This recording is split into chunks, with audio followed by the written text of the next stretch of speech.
जय हिंद साथियों, स्वागत है आप सभी का आपके अपने चैनल हाई टाइम एग्जाम पर। आज हम लोग एक और नया प्रैक्टिस सेट लेकर आए हैं जिसमें शामिल है टॉप 25 जीके जीएस क्वेश्चंस। तो चलिए बिना किसी डिले के शुरू करते हैं।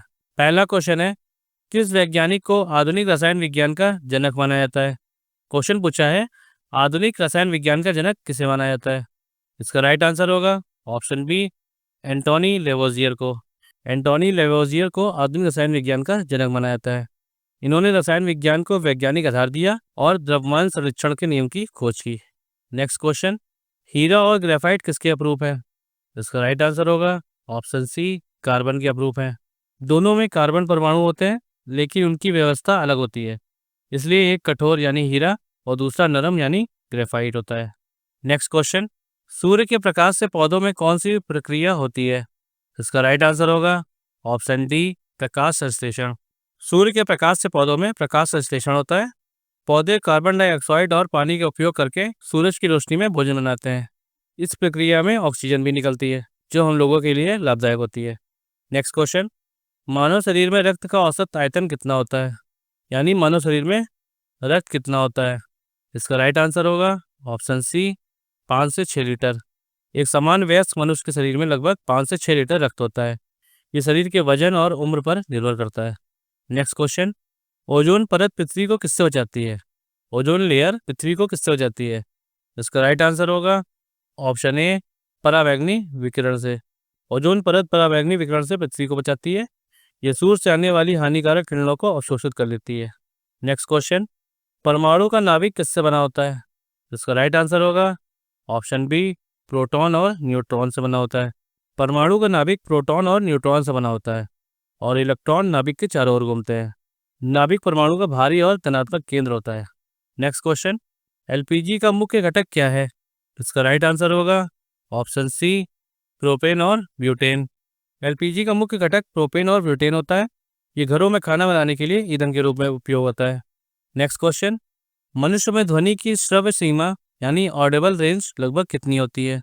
इसका राइट आंसर होगा ऑप्शन बी, 20 हर्ट्ज से 20,000 हर्ट्ज तक। इससे कम इंफ्रासाउंड या अधिक अल्ट्रासाउंड आवृत्ति की ध्वनि हम नहीं सुन पाते। नेक्स्ट क्वेश्चन, भारतीय संविधान में राज्य की नीति निर्देशक सिद्धांत यानी डीपीएसपी की अवधारणा किस देश से ली गई है। इसका राइट आंसर होगा ऑप्शन डी, आयरलैंड से लिया गया है। ये सरकार के लिए मार्गदर्शक सिद्धांत होते हैं और इनका उद्देश्य सामाजिक न्याय और कल्याण को बढ़ावा देना होता है। नेक्स्ट क्वेश्चन, संविधान में कुल कितनी भाषाओं को मान्यता दी गई है।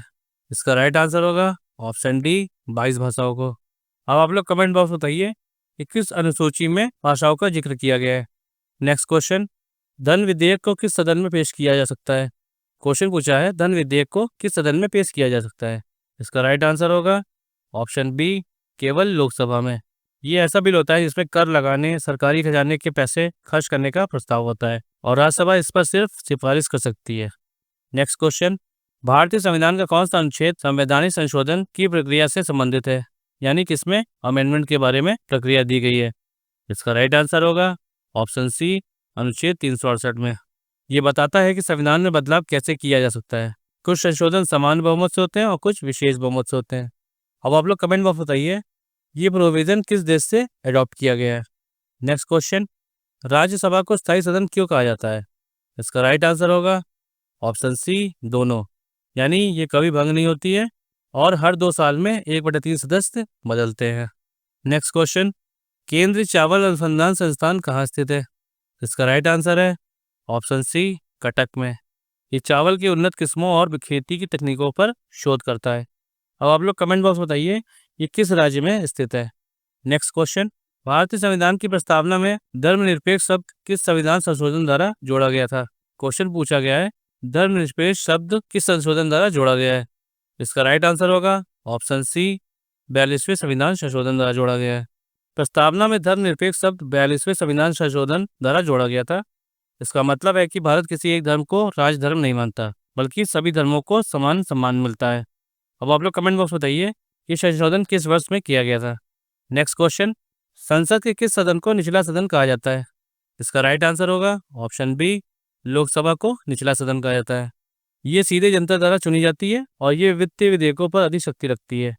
अब आप लोग कमेंट बॉक्स बताइए लोकसभा में अधिकतम कितने सदस्य हो सकते हैं। नेक्स्ट क्वेश्चन, हड़प्पा सभ्यता का प्रसिद्ध स्थल धौलीवारा भारत के किस राज्य में स्थित है? इसका राइट आंसर है ऑप्शन सी, गुजरात में। हड़प्पा सभ्यता का प्रसिद्ध स्थल धौलीवारा गुजरात के कच्छ जिले में स्थित है और ये एक यूनेस्को साइट भी है। नेक्स्ट क्वेश्चन, पानीपत की दूसरी लड़ाई किस वर्ष हुई थी? इसका राइट आंसर होगा ऑप्शन बी, 1556 में। अब आप लोग कमेंट बॉक्स बताइए ये किन लोगों के मध्य में हुई थी। नेक्स्ट क्वेश्चन, केंद्रीय औषधि अनुसंधान संस्थान CDRI कहाँ स्थित है? इसका राइट आंसर होगा ऑप्शन डी, लखनऊ में स्थित है। नेक्स्ट क्वेश्चन, महात्मा गांधी ने असहयोग आंदोलन किस घटना के कारण वापस ले लिया था? इसका राइट आंसर होगा ऑप्शन सी, चौरी चौरा कांड के कारण। गांधी जी ने चौरी चौरा कांड के बाद असहयोग आंदोलन वापस ले लिया था। अब आप लोग कमेंट बॉक्स में बताइए कि चौरी चौरा कांड कहाँ हुआ था। नेक्स्ट क्वेश्चन, विद्युत बल्ब में कौन सी अक्रिय गैस भरी होती है? इसका राइट आंसर होगा option D, organ. Next question, ब्रह्म समाज के संस्थापक कौन थे? इसका राइट आंसर होगा ऑप्शन सी, राजा राममोहन राय। ब्रह्म समाज के संस्थापक राजा राममोहन रॉय थे। उन्होंने 1828 में कलकत्ता में इसकी स्थापना की थी और ये सती प्रथा, बलि और एकेश्वरवाद के खिलाफ था। नेक्स्ट क्वेश्चन, भारतीय संविधान का कौन सा अनुच्छेद राष्ट्रपति को क्षमादान की शक्ति प्रदान करता है? इसका राइट आंसर होगा ऑप्शन बी, अनुच्छेद 72 में। अब नेक्स्ट क्वेश्चन देखते हैं, भारत का सबसे ऊंचा पठार कौन सा है? इसका राइट आंसर होगा ऑप्शन डी, लद्दाख का पठार। भारत का सबसे ऊंचा पठार लद्दाख का पठार है और ये हिमालय के उत्तर में स्थित है और इसकी औसतन ऊंचाई लगभग 4500 मीटर है। नेक्स्ट क्वेश्चन, थालघाट दर्रा किस पर्वत श्रृंखला में स्थित है? इसका राइट आंसर होगा ऑप्शन बी, पश्चिमी घाट में। थालघाट दर्रा पश्चिमी घाट पर्वत श्रृंखला में स्थित है और ये महाराष्ट्र में है। ये एक महत्वपूर्ण परिवहन मार्ग भी है। तो साथियों, आज के लिए बस इतना ही। अगर ये वीडियो आपको पसंद आए तो वीडियो को लाइक करिए और अपने फ्रेंड्स के साथ शेयर कीजिए। और हाँ, आप लोग अपना अपना स्कोर कमेंट बॉक्स में जरूर लिखें। मिलते हैं नेक्स्ट वीडियो में। Keep learning, keep growing.